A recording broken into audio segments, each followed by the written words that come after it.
guztioi, arratsalde euritsu hontan. Bueno, dakizuten moduan hau dugu hitzaldi sortaren 5. hitzaldia. Gaur dakagu gurekin Amaia Rojo. Bera doktore gaia da, momentu honetan tesi doktorala egiten nahi da, EHUko unibertsitatean. Bueno, ni nauzue bere zuzendaria momentuz. Eta beraz, bueno, pues, gustora aurkezten dut. Ja bere bidean publikatu ditu pare gauza, batez ere Elkano mundu bira dela eta hartu zuen parte adibidez EHUk antolatutako udako kurtsuetan, eta gero hortik sortu den argitalpenean ere parte hartu du. Aida horretan ez, eta nik uste dut denborarekin lortuko duela gauza benetan polita eta berria ateratzen. Berez, bere helburua da gehien bat testu inguru hortan, hau da mundu biraren testu inguruan, euskaldunek eta euskal merkatariek zituzten loturak, nortasun inguruan ere, gai nahiko gutxi jorratu den gaia da, eta hortarako ibili da eta ibili beharko da gehiago ere, adibidez Sevillako protokoletako artxiboetan arakatzen, pixkat ikusten ze harremanak zituzten, beharra zutenian norengana jotzen zuten euskaldunek eta eta horren ingurun gaur arituko da.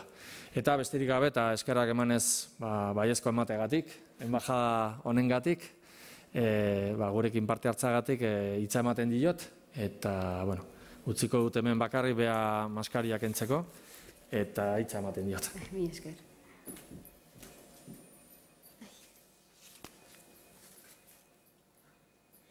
Lehenik eta behin eskerrik asko Alvarori, gonbitea luzatzeagaitik, eskerrik asko ere Gipuzkoako historialarien elkarteari, eta batez ere eskerrik asko zuei etortzeagaitik. Alvarok esan duen bezala, lehenengo urteko doktore gaia naiz, momentuz, eta pixka bat nire tesiaren nondik norakoak, hau ere master amaierako lanaren jarraipen bada. Eta azalduko dizuet pixka bat, nun nagoen oraintxe bertan ni, eta zer dakian orain arte, eta zer gehiago nahi duan jakin, gutxi gora bera. Lehenik eta behin ikusten duzen bezala izenburua da sareetan saretuak, galdera ikurra, eta gero Euskal Merkatari, negozio gizonak, eta Euskal Merkatari, nabigatzaile eta negozio gizonak lehenengo globalizazioan. Izan ere, aztertuko duana edo pixka bat hitz egingo duanari buruz dira, beraien inguruko harreman sareak, batez ere Sevillan, hau da ikusten duzen bezala atzekoa Sevillako pintura bada, Sevilla bera da, eta nahi duana pixkat azaldu edo da garaian horretako 16. mendeko euskaldun horiek nola harremantzen ziren, zein zen beraien jatorria, nola garatzen zituzten identitate estrategiak, horiei buruz hitz egin badaiteke, eta pixka bat harreman sare horiek nola egituratzen ziren eta nola funtzionatzen zuten aztertzea, ez? Lehenengo globalizazioa adierazten da, eta ziklo hauen ere lema den euskaldunak unibertsalak bilakatu zirenean, 1519-1522, Elkanoren 5. mundu biraren 5. urte hurrenan gauden testu inguruntan, garai honetan ere lehenengo globalizazio horrekin edo, izenburu biak edo batzen dituen nexo horik litzateke, ez? Hau da, ari gara hitz egiten, garai baten zeinak munduaren, globoaren, globo izate hori onartzen den, hau da, munduari bira eman dakiokelako, eta era berean garai hontan hasiko gera merkataritzaren ikuspuntutik mundu global bati edo buruz hitz egiten. Horrexegatik, bi gauza hoien arteko batura. Orduan, esan dizudan bezala, lan honen abiatzaile nagusia Elkanoren mundubiraren urteurrena litzateke. Baina, kasu honetan ez naiz Elkanori buruz hitz egitera etorri, baizik eta Elkanoren testuinguruari buruz. Batez ere testuinguru soziala. Hau da, Elkano bezala dauden milaka euskaldunei buruz, eta pixkat ere nire tesia hori litzateke, ez? Hau da, Elkano bezalako asko daukagula garai honetan Sevillan eta Europa Atlantikoko eta Mediterraneoko beste leku askotan. Hori esanik, none funtzionatzen du, ezta? Ai. Bale, bai, jazta. Hori esanik, hau da aurkibidea, hasteko eta doktore gaia naizen bezala, edo doktore gaia naizen ez gero, esan behar duena da, saiatuko naizela hitzaldia ere doktore gai izate honi amoldatzen. Horregaitik, pixkat azalduko dut, nondik edaten deten, hau ez zeintzu dira nire iturriak, nola heldu naizen prozesuetara edo heldu naizen ikerketara eta zeintzu diren ere helburuak. Ez da hitzaldi esplikatiboa baizik eta eren ni gutxi gora bera nolako katzen naizen eta zer helburu ditudan. Edo zer hipotesi nahiko nituzken gehiago jorratu. Horrexegaitik, ikuspegi hori lantzea funtsezko iruditzen zait. Eta orduan, hemen atzean dakazuen bezala, aurkibideak edo hitzaldiak bi bloke nagusi izango ditu. Alde batetik jorratuko dugu merkatariak zeintzu diren, hau da, merkatariak zeintzu diren esaten dugunean, merkatari, garraiolari, transportista huts edo merkatari eta garraiolari batera, kortxoan, hau da, zeintzu dira merkatariak, zeintzu dira hauen jatorriak, eta merkatari buruz esaten dugunean zer egiten diogun erreferentzia. Eta gero, bigarren bloke nagusian da, merkataritza hortara jarduteko funtsezko diren bi elementu nagusia direla harreman sareak. Aurreko txarla, ni ez nintzen egon, baina onlineen ikusi zutenek, edo etorri zinetenek, edo horre ere agertzen zen kontzeptu garrantzitsu hori, hau da, merkataritzan aritzeko funtsezkoa direla harreman sare batzuk. Horiei buruz hitz egingo dugu, adibidez zehatzekin, hau da, Sevillan, 16. mendean ditugun pertsonaia hauek, ze harreman sare garatzen dituzten, nola funtzionatzen duten, eta beraien artean, nola garatzen diren. Eta hortik abiatuta, talde izaera batetik, hau da, identitate bati buruz edo hitz egin dezakegun edo ez, hausnartuko dugu, edo eztabaidatuko dugu, edo hortxe planteatuko dut. Azken batean, oraindik planteamendua dielako, ze esaten dizuan bezala, lehenengo urtean nago.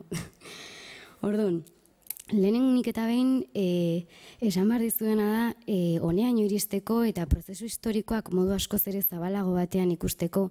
Egia da, lehenik eta behin, Elkanoren, Magallanesen, Mondubiraren, eta 19. mendeko tradizio historiografiko horretatik abiatuta, pertsona individualizatu batzuen historia egiten zela, zirenak, heroiak, esploratzaileak, misiolariak, eta abar, emakumeen kasuan erreginak eta santuak zirenak.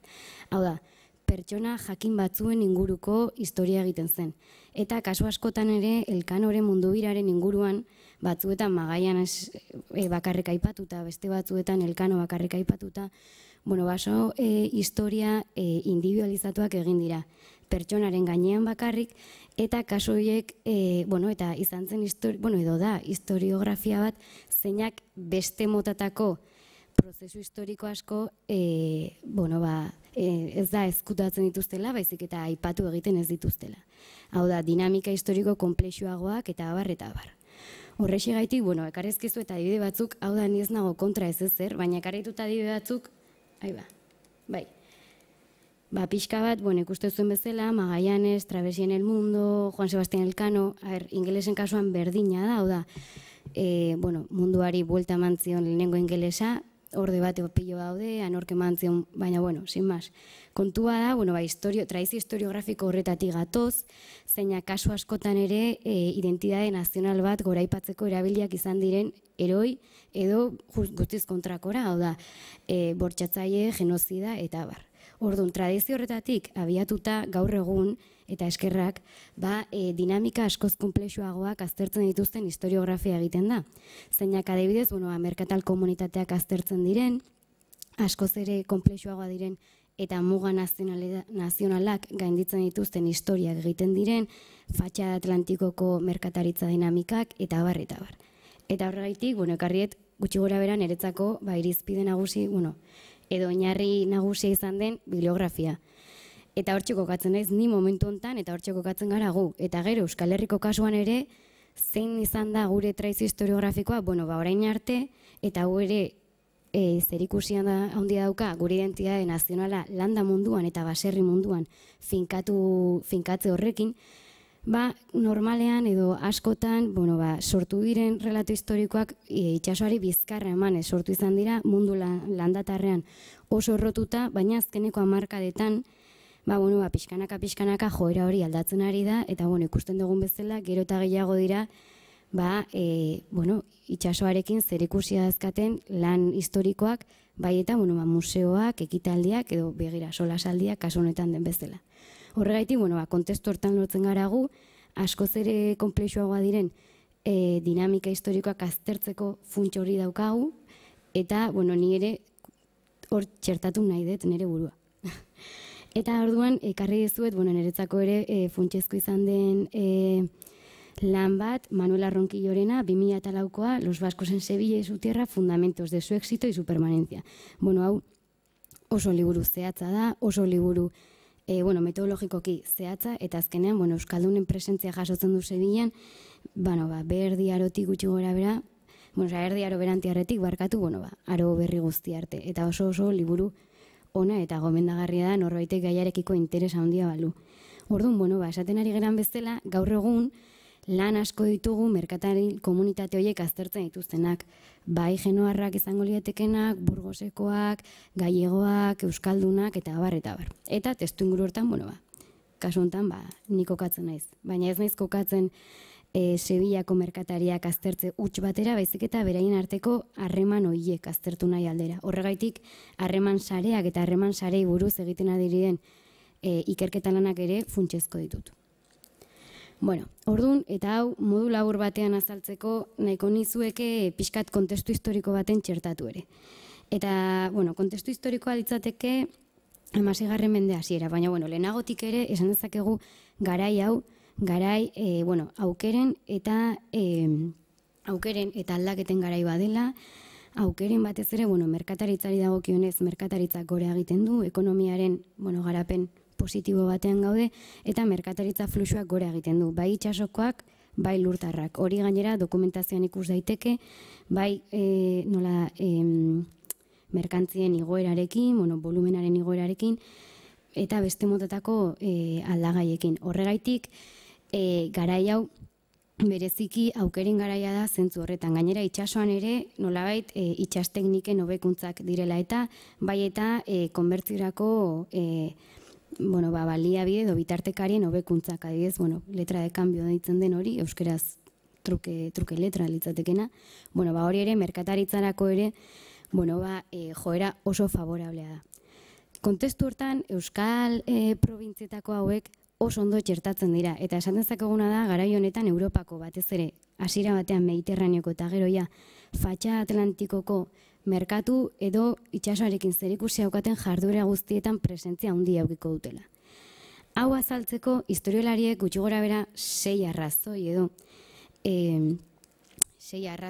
edo daudela esate dute, nik hementxe bildu ditut. Eta, laburren esatearren, lehenengoa litzateke,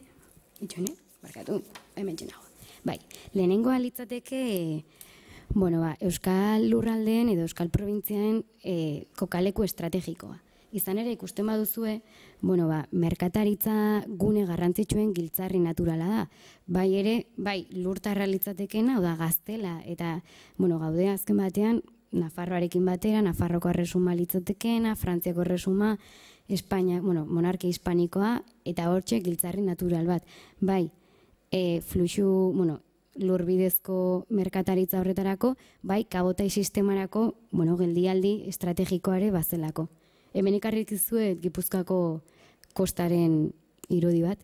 Portuak azken batean ere geldigune garrantzitsua zirelako, batez ere kabotai sistema hortarako. Horrekin lotuta, esan dezakegu, Gaztela eta Nafarroako barne merkatuetako bitartekariak bihurtuko direla euskaldunak. Giltzarri edo kokapen geografiko estrategiko horrek ematen duena da, merkatarien bitartekari naturalizatea ere. Eta orduan hasiera batean euskaldunak normalean garraiolariak ziren, hau da, bitartekariak. Pixkanaka ikusiko egun bezala garraiolari izateari utziko diote eta merkataritzan ere arituko dira. Naiz eta askotan, garraiolari izaera hori ere guztiz ez galdu. Gero, beste elementu garrantzitsua da, ere, egune fisikoarekin zerikusia daukana orografia malkartsua. Azken batean ere, itsasora bideratuta dagoen herri bat, bai, provintzia batzu dira hauek, batez ere orografiak ere ala egiten duelako. Eta horrekin lotuta ere lurraren produktibitate eskasa.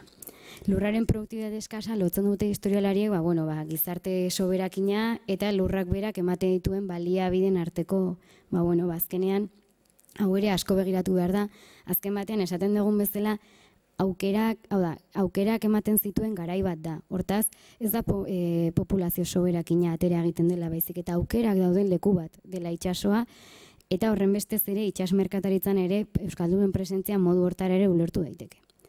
Eta gero horrekin zerikusia daukana eta gure zonaldearekin eta lirateke baliabide naturalen kalitate eta oparotasuna. Batez ere birena. Alde batetik izango dena burdina, hau da burdinaren presentzia eta burdin industria baten presentzia. Eta gainera burdin kalitate onarena. Batez ere Bizkaian eta Gipuzkoan. Esan dezakegu kasu honetan dinamika, merkatal dinamika horietara txertatzeko ere, burdinaren bitartez askoz ere, eraginkorragoa dela. Hori eta beste alde batetik egurra. Egurra, Euskal Lurraldeetan alde batetik egur kalitate ona, gainera itsasotik nahiko gertu, eta horretatik aparte, egun barkuak egiteko nolabait teknologia desberdin bat, basoak ustiatzeko ere metodo desberdinak, hori Albarok bastante ondo dakina, eta horrekin ari gera esaten adibidez, mundu bira kontutan izan da, mundu bira eman zuen lehenengo barkuak edo, teknologia euskaldunarekin eta portu euskaldunetan egindakoa direla, ez? Orduan, horrekin, horri egin nahi diote referentzia esaten dudanean dinamika historikoak askoz ere konplexuagoa direla mundu bira hutsa baino, edo Elkanoren figura hutsa baino, eta adibidez kasu honetan, ulertzea, basoaren ustiak eta, edo, ontzigintzaren industria hori beste perspektiba batetik, eta gero ikusi nola barkuak adibidez nahiko preziatuak ziren, eta gainera mundu bira ematen duten, beste ikerketa batzuk ere hortik abiri direla garatzen, ez?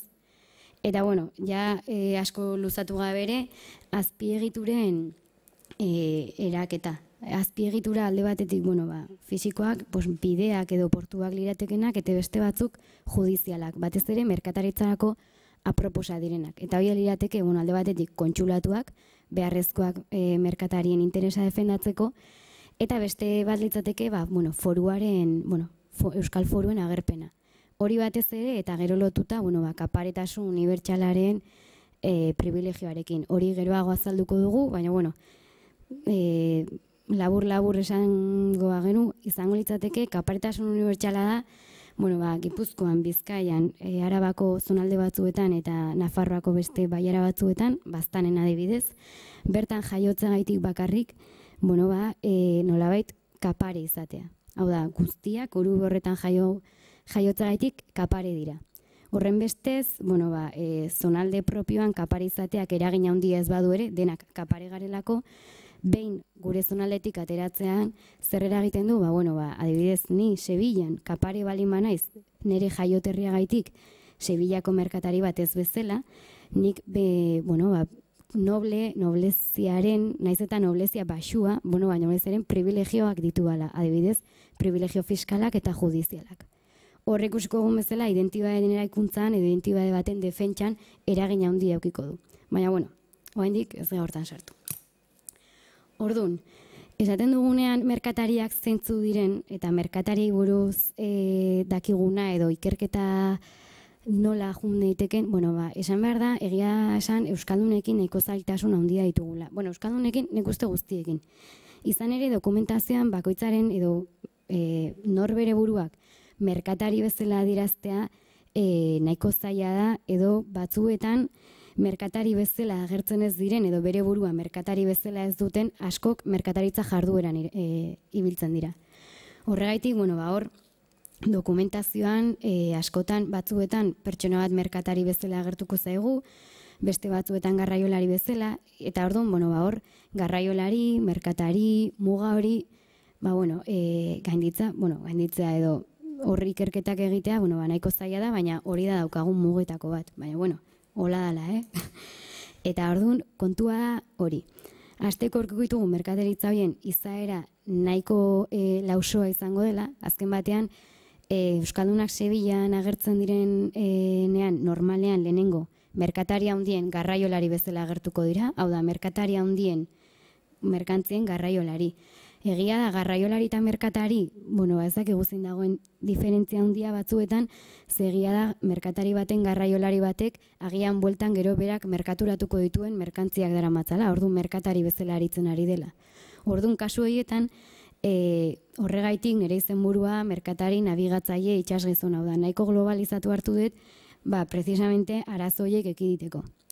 Horregaitik eta gauza askorengatik ere, adibidez, eukiditzakegu batzuetan trapero, sedero, espeziero, tonelero edo garraiolari bezala identifikatzen direnak, nahoak pleiteatzen, merkatal asoziazioak sortzen, mailegoak egiten edota nazioarteko merkatari esanguratsunekin negozioak egiten.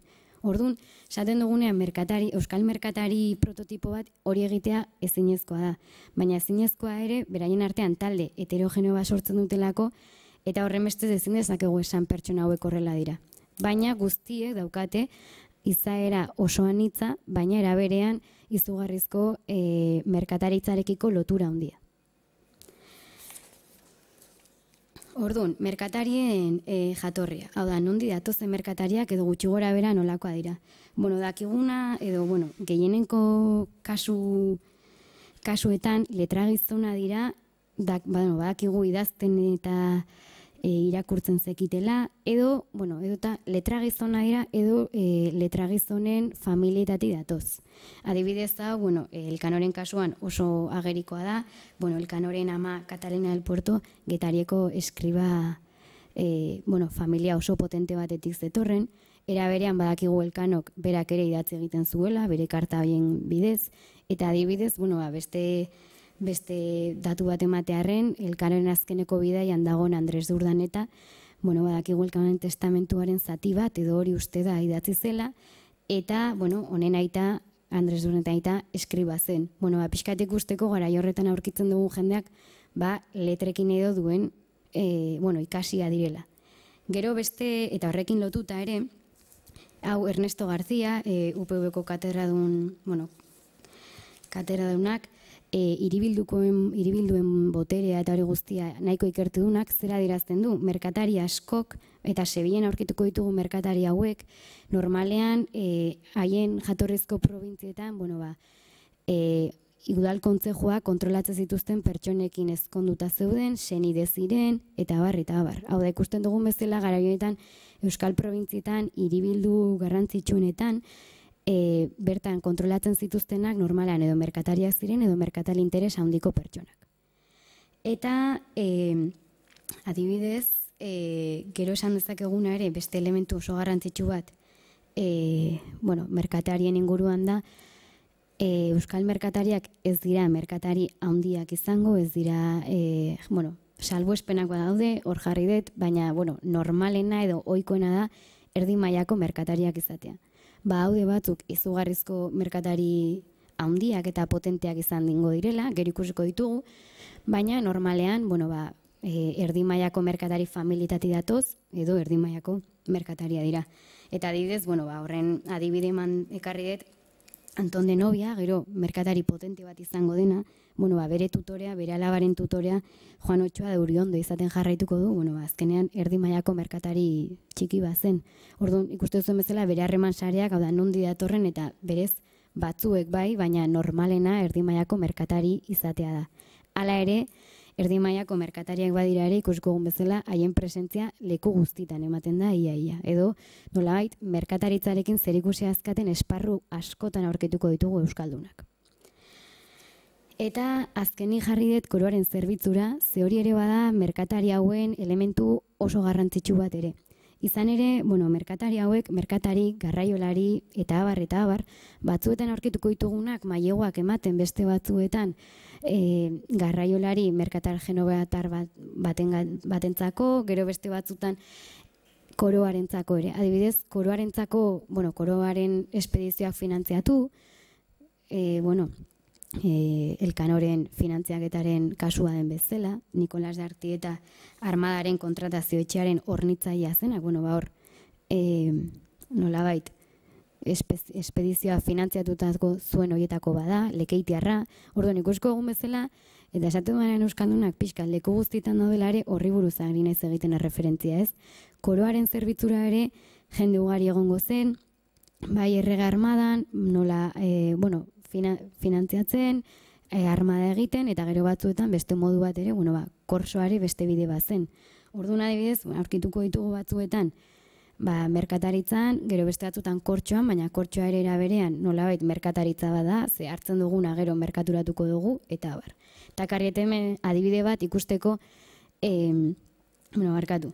Eta orduan, horren labur bilduz, zera esan bezuet, euskaldun merkatari hauen, edo dena delako hauen izaera, hau da, anitza jardueretan dibertsifikazioa handia aukiko dute, eta mugikortasun handikoa. Hau da, batzuetan aurkitzen ditugu Tunisian, beste batzuetan Genovan, beste batzuetan Sevillan, eta beste batzuetan Atlantikoan. Eta gero batzuetan kortxora dedikatuko da, gero merkatari bezala arituko da, eta gero batzuetan beste merkatari batentzako. Eta abar. Orduan adibidez, ekarri zuen adibidea hori da. Merkatari, garraiolari, mailegu emaile eta goiran abera batzuetan kortxario. Eta da, Napolesen konkistatik Valentziara joan zen Fernando de Leitzaolaren kasua. Debako biztanlea eta Marieta Naoko maestrea zen, eta Venezian, hainbat pertsona eta merkantzia jaso ondoren Tunisiara joan zen. Baina Tunisian zegoela, Venezia erkarrakoi batek Naoa erosatu, eta ondorioz, kortxo patentea lortzen du. Orduan ikusi dezakegun bezala, pertsona honek pixkat, pertsona gainera ere Sevillan ibilitakoa da. Ikusten dugun bezala, euskaldunen izaera dibertsifikatu hori oso ondo adierazten duen kasua da. Gainera ere, Sevillan esan dezakegu, Sevillan aurkititugun merkatari euskaldunak, eta mugikortasunarekin zerikusia handia dauka, badaukagu komunitate bat Sevillan bertan geldi dagoena, baina gehiengoa aldi batekoa da, hau da, aldikoa da. Urte baten agertzen zaizkigu, urrengo urtean ez, gero 2 urte jarraian bai, gero ez. Orduan, beraien mugikortasunaren adierazle ere da hori. Kasu honetan, orain hitz egingo dugu harreman sarei buruz. Harreman sareak, lehen esan duan bezala, funtsezko elementua dira. Bi elementu garrantzitsu daude merkataritzan aritzeko, eta horietako badira harreman sare baten beharra, hau da, harreman sareak euki egin behar dira, merkataritzan aritzeko, ibili zaitezke harreman sarerik gabe, baina normalena harreman merkataritza sare garatu baten eta hortan txertatzea da. Eta gero, bigarrena, eta honekin zerikusiakana da, merkataritza ezin da egin konfiantza eta leialtasunezko harremanak ez balin badira ulertzen. Hau da, nik zurekin trato bat egingo dut, balin badaki zuk nirekin tratu hori errespetatuko dezula, eta nik zurekin zerbait egingo dut, zuk nirekin zerbait egingo badezu. Horregaitik harreman sareak testuinguru honetatik ulertu behar dira. Eta horregaitik harreman sareak ere, nik ikertzen ditut edo zerbait, hau da, kapital soziala eratuko duten zerbait bezala. Hau da, kapital soziala da, nolabait harreman sareek onura bat ematen duten momentuan. Soziabilitateak onura kolektibo bat edo onura pertsonal bat emango dizutenean. Zu talde baten partaide zarelako. Hortatik abiatuta eta gero gehiago sakonduko dut, zentratzen naiz batez ere identitate aztertzeko. Hau da, pertsona bat talde bateko partaide izateko bere pertzepzioa da, bere buruarekiko ze ikuspegi duen talde batekoa dela esateko. Eta hori hitz egingo dugu identitate bati buruz hitz egin dezakegun edo ez hausnartzen. Dena dela, orain harreman sarei buruz ari gerela hitz egiten, azken batean, garai honetan aurkituko ditugun euskaldunak beraien artean oso harremanduta daude. Batez ere, Sevillan egindako, batez ere ez, nik aztertu dituan Sevillan egindako komunitatean. Normalena da, merkataritza komunitateek dauden lekuan daudela, Brujasen, Brujas, Sevilla, Kadiz, dauden merkataritza plaza garrantzitsuenetan normalena merkatariek bere kolektiboak sortzen dituzte, beraien komunitateak sortzen dituzte. Izan daitezke genoatarrak, portugesak, burgosekoak, gallegoak, euskaldunak edo mila eta badaude hor. Horrexegaitik, harreman sare hauek funtsezkoa dira batez ere ulertzeko informazioa nola transmititzen den, batez ere merkataritzan informazioak garrantzia handia duelako. Bai informazioa, bai kooperazio, bai asoziazio bidezko harremana direlako. Orduan, pasako naiz, horregaitik, hortxe jarri dute, kooperazio, solidaritate, kontrol eredu, aliantza hauek Sevillako engranaje ekonomikoan eta politikoan eragina handia izan zuten. Esan dezakegu, pertsona hauek, euskaldun hauek, beraien artean oso harremanduta zeudela, gainera beraien artean nolait asoziazio bidezko harreman egiturak sortu zituztela, eta horren bestez, onura kolektiboa ere modu hortara ulertu dezakegu. Hau da, normalean eta harreman hauek horrela funtzionatzute, ez dira gaur egun ez dira gaur egun ulertuko ez ditugunak, hau da, nik normalean imaginatu, koroaren zerbitzura eskalatzen balin badet, eta nire harreman nagusiak, nire senidea balin badira, nire herrikoaren emaztearen, koinatua, nire ezakize bakize, bazkenan nire egoera sozialetan nik negozio bat egin behar balin badet, nire testigu norbait behar balin badet, harreman horietatik tiratuko dut. Eta orduan, horrela sortzen da engranaje bat, zeinak gero kapital soziala eragingo duen onura kolektibo bat ematen duelako. Eta que funtzionatzen, no? Itxo, ez que zu funtzionatzen. Basta.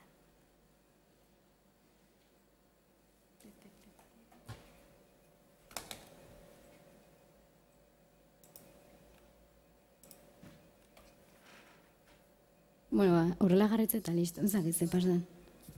Horrela jarretze eta listo. Ekarri zeteren berriro Sevillaren mapa bat, ikusteko pixkat nola zen, garai horretako Sevilla, ez? Ikus ezakezuen bezala, Arenal deitzen den zonalde horretan egongo liratezke merkatariak, egongo, litzateke hor merkatal jarduera guztia, gero ekarriet beste irudi bat, pixkatu bet ikusten da, kasu honetan Trianako ikuspegiti gaude, Giralda, ikusten da, urrengoan Torre del Oro hobet ikusten da, Torre del Oro eta, hortxe ikusten duzue merkataritza jarduera hor zentratuko zela. Eta hori ekartzen zuen pixkat, ikusteko euskal merkatariak beste lekuetan egin bezala, zonalde baten finkatuko direlako. Zonalde hori, Santa Maria, hau litzateke,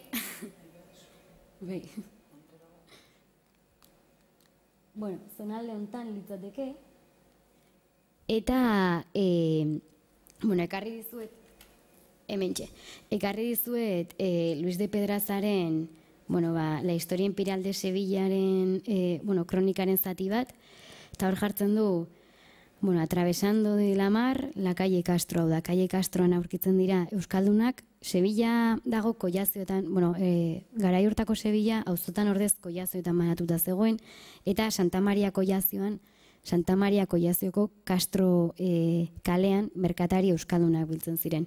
Garai horretan ja, ezaguna zen, ez? En cual el día de hoy vemos vivir y gran muchedumbre de vizcaínos de toda la calle ocupando han y tratan y venden de ella los vizcaínos todas las cosas de hierro, lanzas, hachas, clavos y herraduras y toda cosa que arma de hierro, y pertenece. Ikuste zuen bezala, garai horietan ere euskaldunan presentzia agerikoa zen, baina hau ez da Sevillaan gertatzen den kasua bakarrik, hau da, Brujasen ere Bizkainoen etxea bazegoen, hau da, normalean etxe fisiko bat edo gune fisiko bat egiteak ere, harreman sare horiek, handitzeaz gainera, nolabait, gune fisiko, ez dakit nola esan, beraientzako ere gune fisiko potente bat bihurtzen ziren, adibidez azkagu, eta dira, merkatari askoren dokumentazioa etxe horietara, edo kale hortako etxe horietara iristen ziren, naiz eta dokumentazioa jaso bartzutenek ez egon, bazekitelako hor euskaldunak zeudela. Orduan hori ere badaukago abiarazle bat ikusteko zer motatako erlazioa ziren, hau da, beraien artean komunikatuta dauden pertsona direla eta beraien artean, nolabait batak besteari eta bazeukatela ere gune espezifiko bat beraien identifikazio hori eramateko. Hemen dago mapan nun egongo litzateken, gorriz jarrita, hor dago Castro kalea, gaur egun ez nez goratzen momentu enten nola da, baina Puerta del Aceite inguruko kale bat litzateke. Sevillan egon dena, kale txiki bada, gaur egun. Orduan, harreman sareen egituratzea.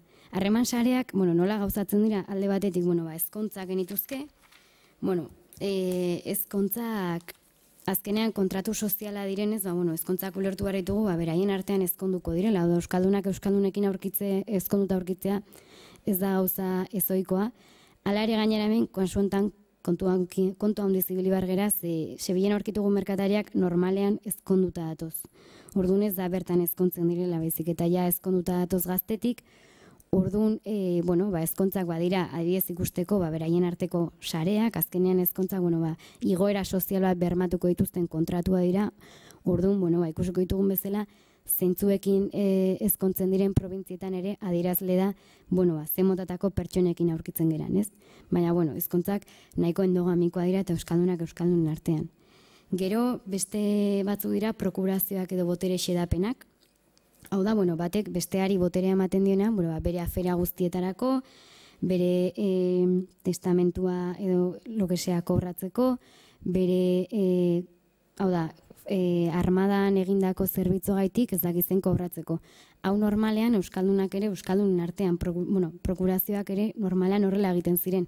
Egia da dokumentazio gutxi daukagula, Manuela Ronquillok berak esaten zuenez, normalean kasu askotan igual modu oralean egingo ziren eta uste direnak baina gehiago beharko lukete, baina egia dara, iritsi zaizkigula eta askotan euskaldunak euskaldunen artea dira. Askotan dira para todos mis quereceres, olako zerbait daude askotan esan da, ez? Eta gero, negozioak berdina, merkatari euskaldunak euskaldunekin negozioak egingo lituzkete, hori arrunta da, baina ez da ere esklusiboa, hau da, ez dugu pentsatu behar bakarrik euskaldunak euskaldunekin ibiliko zirela Sevillan, Osea, negozioak mundu guztiarekin egingo lituzkete, harreman sareak ere oso garatu dituzte, baina egia da, adibidez, merkatari handi bat aurkitzen dugunean, garraiolariak normalean eta ohikoenak euskaldunak izatea da, garraiolaritzan euskaldunak nahiko prestigio handia zutelako, eta garraiolaritzan askotan ibiltzen zirelako orduan, hor ikusten dezakegu ere beraien artezko lotura horiek. Gero ere berdina testigoekin. Adibidez, testigoak agertuko direnak edo zein epairako edo lo que sea, euskaldunek normalan euskaldunak hartuko dituzte. Adibidez, Juan de Maiak Sevillako Barrio de la Mar Santa Maria Kollazioko biztanle zenak, biztanle, bertan bizizela defendatzeko testigoak izango dira Nicolás Martínez de Durango, Martín de Arrazola, Juan Pérez Darza eta Juan de Agina, hau da. Euskaldunak, bere testigoak euskaldunak izango dira, ez dago gauza arrunta zen. Arrunta eta normala, eta gainera azkenean ari gara hitz egiten asoziazio bidezko harremana direla, eta horregaitik, kasu honetan, hau modu hontara ulertu dezakegu. Eta gero, beste batzuk izango liatzeke bitartekaritza, hau da. Kasu honetan, genituzke bi pertsonaia nagusiak bitartekari bezala ibili ziren garai hauetan, eta liatezke Juan Ibáñez de Hernani, nahiko merkatari garrantzitsua, batez ere irinaren esportazioan, eta Juan López de Lizarralde. Manuela Ronquilloen ustetan, merkatari euskaldun bertakoen eta nolabait aldi bateko merkatari euskaldunen arteko bitartekaritza lan hori egingo zutenak. Zutenak izango ziren, bai eta euskal merkatariak lagundu, hau da, aldi baterako daudenak eta abar eta abar. Baina, bitartekaritza lan hori existituko litzateke. Eta gero, maileguak. Maileguak ere gauza ohikoa da, hau da, esan dugun bezala, jarduera ohikoa da itsas munduan, eta maileguak ere, euskaldunen artean, maileguekin, mailegatzen eta maileguak eskatzen aurkituko ditugu. Kasu honetan, ekarri dit Otxoa de Isasaga, Otxoa Isasaga oso pertsona garrantzitsu izan zen Sevillako garaioetan, batez ere, kontratazio etxean karguak izan zituelako, baina, Portugaleko Maria Erreginaren idazkari ere izan zelako eta kontulari, orduan, nahiko merkataria bazen ere, hau da, lehen esan dugun izaera dibertsifikatu hori, merkataria bazen ere, instituzioetan parteatu zuen, merkatari instituzioetan, eta era berean koroarentzako bide hori jarraitu zuen Portugaldarren, Maria Portugaldarren idazkari gisa. Hau da, ikusezak egun merkataritza interesa dituzten pertsonek ere monarkiaren bide hori ere jarraitzen dutela, monarkiaren babesean. Orduan, gizon honi mailegua eman eta mailegua zor zioten artean, egin nuena izan zen, pixka bat, ikusten duzuen bezala, eta harreman sare horiek nola dauden erakusteko, nire lanean bakarrik aztertutako pertsona horien, batasun bat, ez? Hau da, izen horietatik tiratu zebeste pertsona aurkitu nitzake nire lanean beste modu batera elkartu zirenak. Eta, ikusten duzuen harreman sarei buruz hitz egiten ari naizenean horrelako zerbait da. Hau da, horrelako grafiko bat ateratzen zaigu. Hemen jarraituko eta.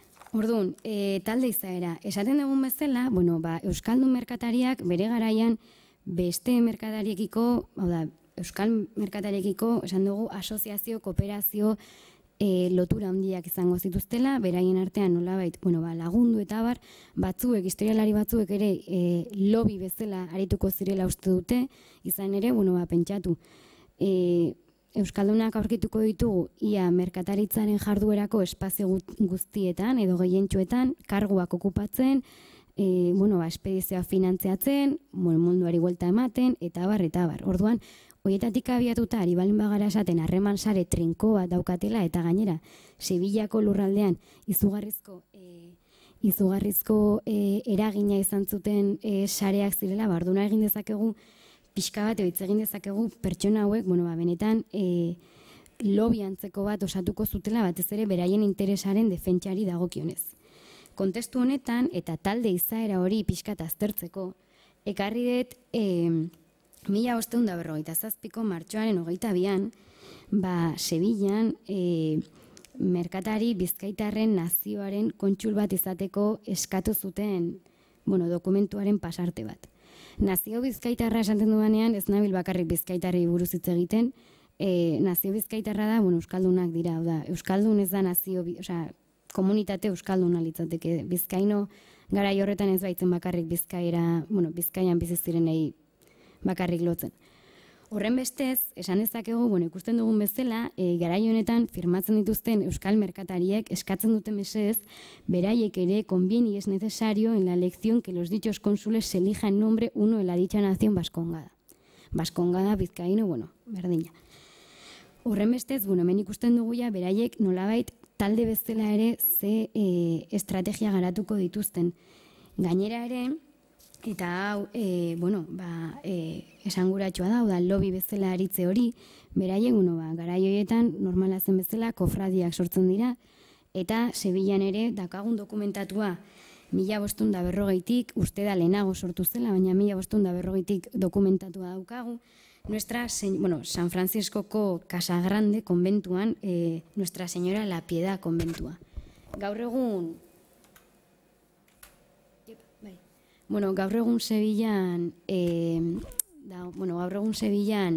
plaza nueva dago, hau da, bertan San Francisco konbentua egongo litzateke, eta hasiera batean nolabait interes erlijiosoak bakarrik defendatzeko kofradia bat bazen ere, pixkanaka euskaldunen interesak defendatzeko instituzio bezala bilakatzen jun zen.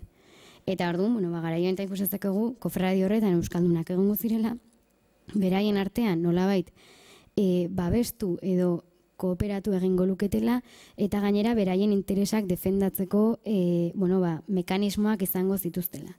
Beraien interesak esaten duanean ez dira bakarrik merkataritza interesak, baizik eta adibidez lehen aipatu dizuedan privilegioaren defentsak. privilegioaren defentsak, kasu honetan kapare unibertsalaren defentsak. Izan ere, bueno, eta adibide garrantzitsua da, kaparetasun froga, hau da, Sevillan, bueno, petxero ez izateko, edo zerga arruntak ez kobratzeko frogatu behartzen nuen kapare zinela. Kapare izateko, bueno, probintzian jaioa izan behar zinen, eta, bueno, probintzian jaioa zinela frogatu, eta hainbat testigo eraman. Kontuan daukaguna da, bueno, garai horretan, kaparetasun frogaren eskakizuna modu kolektiboan egin zela, eta ordun eskatu zituzten guztien artean gainera ere testigo berdinak zirela, eta hori behin eta berriro errepikatu zuten bertan zeuden euskaldun guztiek. Horregaitik, modu kolektibo batean, garai horretako interes horien defentsa hori ematen da. Eta, bueno, ez kezuet ere izen guztiak irakurriko, baina hori, modu kolektibo batean ematen den interesen defentsa bat ematen dela. Hau da, kaparetasun unibertsala kontu kolektibo baden momentuan talde baten defentsatik baino ezin da ulertu horren, bueno, privilegio horren aldarrikapen edo defentsa. Kasu honetan eta zentzu honetan baino ez zaigu sartzen adibidez identidadea. Hau da, planteatzen dena edo planteatzen deguna zera da. Gipuzkoar izateagaitik kapare unibertsala zera momentuan, Sevillan, beste kapare edo zure baliokide, kasu honetan euskaldunak diren beste pertsonekin izango dituzun identidade estrategiak balio edo nolabait privilegio baten defentsan ere oinarritzen direla. Hau da, gipuzkoar batek bere gipuzkoartasuna erakutsiko du eta bizkaitar batekin ere aman komunean duena ere, kasu horietan hori da nolabait talde baten defentsa osoa egiten denean. Gainera ere, eta hemen beste gauza oso interesgarria sartzen da, eta da, batez ere Priotik mentzionatzen zuen, identidade estrategien kontzeptua. Hemen txeak hau. Direla, identidade estrategikoak, biziraupen estrategiak, eta ere sartu daitezke merkataritza estrategiak. Izan ere, identidadeak edo identifikazioak, hau da, zertarako balio du batez ere harreman sare potente bat daukazunean, eta komunidade bat daukazunean, negozioak errexago izten dira, batez ere nolabait, azken batean, komunitate baten organizatzen diren horiek, erreputazio mekanismo bat garatzen dute, erreputazio mekanismo hori ere, era berean kaparetasun unibertsalaren privilegio batekin, eta noble izatearen privilegio batekin berrindartzen da, eta horren bestez, pertsona baten identidadea modu hortara ere ulertu daiteke, edo planteatu daiteke euskal identitatea termino horietan. Baina hala ere, eta hemen oso kontutan eduki beharreko gauza da, identidadeak lausoak direla, ez dira mugatuak, eta kasu honetan ekarri dut,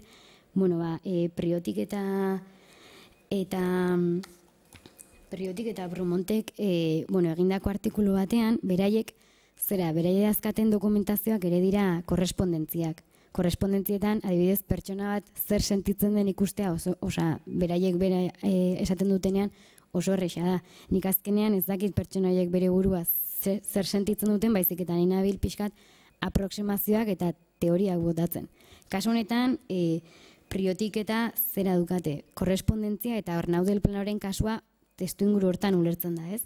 Izan ere, Arnau del Plano agertuko zaigu, hau merkatari oso garrantzitsu bada, agertuko zaigu batzutan bilbotarra bezala, beste batzutan nazio bizkaitarrekoa, beste batzutan biarnesa, bordeleikoa edo naparra. Bera izatez biarnesa zen, baina testu inguraren arabera, berak bere erlaziosaren arabera, kasu batzuetan leku batekoa dela esango du, beste kasu batzuetan beste leku batekoa. Dena azkenean, esaten duan bezala, identidade estrategia horien testu inguraren baitan. Hau da, berak komeni zaiona edo erabiliko du eta bere identidadea horren arabera garatuko da. Eta gero, beste bat hemen ez ekarri, baina da Rodrigo Espinosaren Nafarraren kasuan, zeinak honek ere del Planorekin harremanak izango ditu, eta korrespondentzia bitartez ikusiko da nola honek zer identidade daukan bera Nafarra da, Nafarrarekiko. Izan ere, Priotik eta identifikatzen dute bere identidade Nafarra, ze korrespondentzia karta horietan, berak Arnau del Plano izaten dio, munduko neska ezkongai hoberenak Nafarroan daudela, Nafarroa berez herrialde neskentzako edo oso emakume garai hortarako emakume honenak dituztela, eta beraz, eta orduan hor, identitate zantzu bat nabaritzen dute, eta hortik abiatzen dira, beraik ere pixkat, garai honetako identitateari buruz hitz egiteko. Nik momentuz ez daukat korrespondentziarik, eta hitz egiten ari naizena, edo nik identitatea eta estrategia horiek batez ere, talde kolektibo izaera horrietan, eta beraien arteko harreman sare horietan oinarritzen ditut. Eta hitz egiten izuenean Euskaldunen presentziari buruz, eta esaten izuenean Euskaldunen presentzia, ia itxasoarekin zerikusia duen espazio guztietan eta merkataritzako espazio guztietan lotuta zegoela, esan nahi nuen, garai honetan kontratazio etxearen lehen urtetan eukiko ditugu. Juan López de Recalde, Domingo Txandeano eta Otxoa Isasaga da.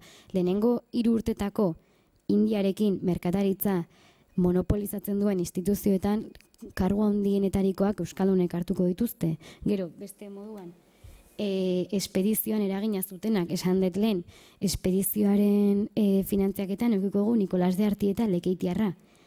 Eta gero ere, lehen aipatu dizuedan teknologia, Domingo da Paiua, Victoria Navaren jabezena, Santa Maria Navaren salmenta kobratzeko bere seme Pedro Arizmendi aldondu zuen Sevillan, eta hau badakigunez, gero izango da munduari buelta ematen dion barkuetako bat, edo munduan espedizio, mundu biran abiatzen den espedizioetako barkuetako bat. Orduan ikusiko egun bezala, Euskaldunen presentzia egia esan agerikoa eta nabaria da, baina ez hor bakarrik, baizik eta Sevillako bankari nagusiak ere Sevillako bankari nagusietan ere bi euskaldun aurkituko ditugu, Domingo Elizarrazas eta Pedro de Morga. Pedro Morga oso pertsona garrantzitsua izango da, batez ere, gero ere esklabutzarekin zerikusia handia izango dulako, eta gero, ekarriban urrengoa ere da, merkatu guztietan euskaldunak egongo dira, eta euskaldunak aurkitu ditugu Mediterraneoan, euskaldunak aurkituko ditugu Atlantikoan, eta euskaldunak aurkituko ditugu batez ere Ameriketako konkista eta esplotazioan, eta kasu hortan ere esklabutzaren eta euskaldunen arteko historia nahiko luzea da, nahiko ondo dokumentatu dago, gainera duela gutxi tesi lan bat atera zen honi buruz, 16. mendeko Sevillan dauden esklabutzarekin zerikusia daukatenak, eta orduan ezin dezakegu garai hontan ere ulertu Amerikaren konkista eta esplotazioa milaka euskaldunen parte hartzeri gabe. Hau da, milaka euskaldunen merkataritza jarduera, esklabutza jarduera, garraiolaritza eta abar. Esklabutzaren kasuan normalan ere garraiolariak izaten ziren, eta kasu honetan Pedro de Morga esklabutzan guztiz zeharo sartuta zegoen, ze gainera oso merkatu fruktiferoa zen, esan nahiko paroa zen. Eta gero, ez dut kasu honetan ekarri, baina beste kolonia batzuetan, kofradiak ere sortzen, kasu honetan adibidez, esan dezakegu Genovako Gaztelako lehenengo kontsula Donostiako Juan Gómez izan zela, gero Martin de Lorria egon zela, hau da, Genovan ere euskaldun kontsulatuetan aurkituko ditugun pertsonak euskaldunak aurkituko ditugu, eta abar. Eta, pixkat ja bukatzeko, eztabaida eta ondorioi pasatzearren, ez dakit pixkat motza ez dut ezaian gelditu edo traia gehiagi sartu dudan. Baina, ondorioekin bukatzeko, lehenengo ondorioa sartu ez zuten talde homogeneorik sartu, hau da hor sartzen dugu berriro dibertsifikazioan eta izaera edo izadi anitza zuten pertsona zirela, mugikortasun handikoa gainera.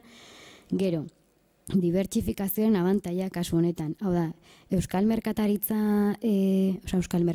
merkataritza gaztelauaren dinamikaren sartze horrek, gainera, nolabait abantaiazko egoera batean, kasu askotan, nolabait ja txertatzen zirelako, eta gainera ere komunitateak sortuz, abantaiazko egoera sortzen zituzten, harreman sare potenteen garatzea, eta garatzeko aukera izatea, eta abar. Eta orduan, harreman sarez baliatuz, talde gixak jokatzaren arabera, monarkia hispanikoaren baitan, eta monarkia hispanikoa imperio bezala zabaltzen ari den kontestu hontan, aurkituko duguna da, beraiek egoera horietaz aprobetxatuko direla, ondo erabiliko dutela, eta gainera beraien izaera dibertsifikatu horri esker leku guztietan aurkituko ditugula. Eta horregaitik berriro ere esaten dizuet, Amerika komertzio atlantikoa eta bar, hau da, monarkia hispanikoaren zonalde guztietan edo merkataritza zirkuita handietan, hortxe txertatutak egongo direla eta gainera, eraginkortasun handiarekin. Gero, identitateari buruz, berriro gogoratu, identitate estrategiak eta laguntza kolektiboak, batez ere sare hauek kooperazio moduan erabilita, bai eta talde kontzientzia bat, batez ere beraien privilegio baten defentsan, bai eta beraien nolabait, emigratzen duten guztiek badute hori, ez? Nolabait taldekatzeko eta gainera euren artean ere talde horren defentsa egiteko. Talde horren defentsa gainera ere modu batera edo bestela, prestigioa emateko, bai eta negozioetarako nola ere tokian tokiko gizarteetan, lobby bezala egiteko ere. Eta, azkenean esan dezakegu ere harreman sareak, sare hitza ere edo harreman sarea kontzeptu historiko badela, kontzeptu analitiko badela, eta horren bestez ez dira gaur egun imaginatu edo kontatu izkizuedanak bezain hertsiak, hau da, askoz ere lausoagoa dira, ez dira euskaldunak euskaldunekin bakarrik, hau da, dinamika historikoak askoz ere konplexuagoa dira, kasu honetan inatorre irakustera pixka eta harreman sare horietatik zer motatako identitatea ikusi dezakegun, edo hitz egin dezakegun, edo planteatu dezakegun, eta nola harreman sare horiek eraginkorra diren tokian tokiko gizartean eta merkataritza portu horietan edo txertatzeko eta garapen hobeago bat edukitzeko. Baina egia da, ez dela beti euskalduna bakarrik euskaldunekin, eta kasu bakoitza, egia da gehiengo bat zentzu hortan, horrela ikertu dela, baina ez dela gauza zehatz eta mugatu bat. Identitatea zehatza eta mugatu ez den bezala, Arnau del Planoren kasuan ikusi dugun bezala. Batzuetan bizkaitarri izatea komeni denean identitate bizkaitarra adoptatzen delako, edo batzuetan identitate burgostarra edo dena delakoa. Eta orduan, azkeneko ondorioa da euskaldunen posizio favoragarria euren jarduera ekonomiko eta politikoen dibertsifikazio gaitik eta harreman sareen eraginkortasunetik datorrela defendatzen dut nik. Eta pixka dat hori da guztia, espero ez izana pixka plasta, eta listo, ez daki galderari dakazuen, nire partetik hortxe nago, eta hori da pixka nire bilbidea.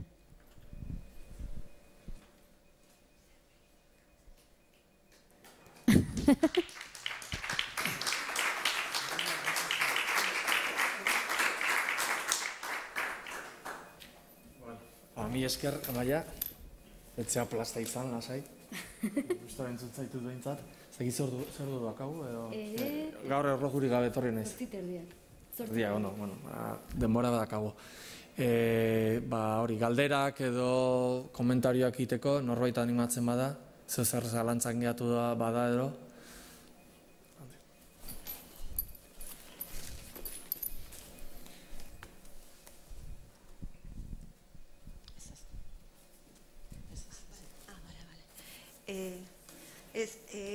Ea dokumentazioan bilatu duzun interes konfliktoak edo euskaldunen artean ere danaitzan harmonia izango. Ia badagon merkatarien arteko zeharik edo dokumentatuta, ia bilatu duzun zerbait. Zeren, momentuz ez dokumentatu, egia dokumentatu nuen gatazketako bat, eta de hecho TFM-an uste ere azaldun, jarri nuen oinoar bezala, kuriosoa irutizitzalako izan zen, aita batek bere semea hiltzen zunean, eta orduan, horri buruzko, eta orduan bestea sartzen zen, ez dakize bakize. Momentuz ez dokumentatu talde bat, beste talde baten aurka, edo bi, edo bat kontra bat, eta, baina, berez aurkitzen bali maet, hobeto berez, beste gauza gehiago emango dizkit.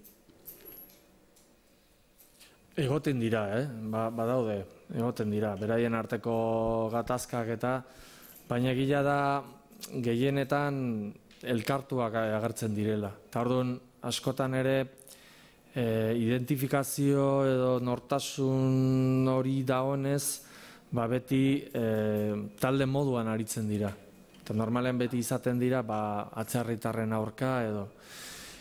Hori adibidez gertatu zen bere garaian Potosin iskanbilak egon zienean 17. mendean, da hor gertatu zen gerra de bikuñas kontra baskongados. Egia da bikuinen artean ere euskaldunak bat zeudela eta baskongadoen artean ere gaztelako batzuk ere. Orduan, leheno berak esan duen moduan identitateak lausoagoak dira garai honetan. Orduan, zaila da askotan, guk gaur egunetik egiten dugu, identifikazio hori, eta guretzat euskalduntasuna da gauza bat, baina konturatu bergea garai hortan ziaro ezberdina zela, hoenik ez zeola bat ere gorpuztua. Eta adibidez, Arnau del Planoren kasuak adirazten duen moduan, zer da nortasun hori, nola identifikatzen dute bere burua. Batzutan nahiko garbi dute, agian guretzat ere garbi delako, beste batzutan ez da ingarbi eta estrategikoki erabiltzen dute. Baten batek egingo zion bere buruari galdera, nolatan bihar notar batek adirazten du euskalduna dela? Hor dakago, kasua. Ez da holako asko daude. Ez da gitartik da dagoen, gehiago. Nik galdetu nahi nizun, aipatu duzu kofradia sortuko dutela, 1500 inguruen edo, hor Sevillan, baina, gu kofradia batean pentsatzen dugunean, esaten du, elizkizunak eta antolatzeko, prozesioak, ez dakitze, baina hori benetan horrela da, hau da, zergatik edo sortarako sortu zuten kofradia bat. Gehiago ematen du, ez dakit igual sindikato bat, o holako, bere gauzak defendatzeko, harrigarria, egiten zait, hori, kofradia sortzea. Zertarako kofradia bat edo?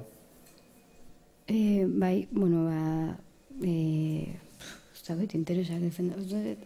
Bai, merkatarien interesak defendatzeko. Hasiera batean, funtzio erlijiosa bazuen ere, eta pixkat, pobrekiko hori laguntza hori, eta abar, batez ere euskaldunekiko, pixkanaka interes erlijiosoak baino kofradiak iden interesak besteko instituzio bezala bilakatzen da. Eta asistentzialia izateaz aparte ere, suposatzen dut ere gero nolabait talde hori gorpuzteko balioko zuela, ez da? Bai, noski, azkenean kofradiak ideak Euskaldunen kofradia bat sortzen den momentuan, Euskaldunen kofradia bat ez Bizkaitarren eta Gipuzkoarren kofradia bakarri da, Hemen euskalduntasun hitza ere, konturatu behar da, erabiltzen dudanean edo matiz asko ditula, eta kasu honetan, kofradia sortu zitezkeen Araba, Gipuzkoa, Bizkaia, Araba Gipuzkoa, Bizkaia, Gipuzkoa, Nafarra, kasu honetan Bizkaia eta Gipuzkoa, orduan. Kasu honetan, Bizkaia eta Gipuzkoan arteko kofradia da, Nuestra Señora Piedad hori, eta, euskaldunak, edo batez ere egia da, kasu honetan, Sevillan aurkitzen ditugun merkatari gehienak, Bizkaitarrak eta Gipuzkoarra direla horregaitik, ez dakit joera baztertzaile baden, edo zerbait, emana zen, hau da, Bizkaitarren eta Gipuzkoarren kofradia batean, bertan agertzen diren pertsona horiek, nolabait ere, taldeko esi hori askoz ere lagunduko luke, eta gainera, identidade horri buruz hitz egiten ari gerana, kofradiak ide bat izateak hirian bertan ekarriko zuen, kofradiek azkenan hori daukate, nolabait taldeko esi bat, eta gero hiriaren dinamikari begira defentsa eta kooperazio maila bat. Aipatu duzu San Francisco monastegian izan zela, eta kuriosoa da nola gero hori berdin gertatzen da, adibidez Liman, Mexikon, denak egiten dira San Franciscotarren konbentuetan. Pentsatu behar dugu, hemen Gipuzkoan Arantzazu geneukala, eta horiek ere Frantziskotarrak dira. Hor ere, autore batzuek adibidez Dia de Durana eta aipatu izan dute, agian arren lotura bat egongo zela. Hasiera batean, kofradia guzti horiek Frantziskotarren monastegietan edo konbentuetan ezarri zirela. Eta, bueno, hor lotura ere bat egon daitekela ere bai.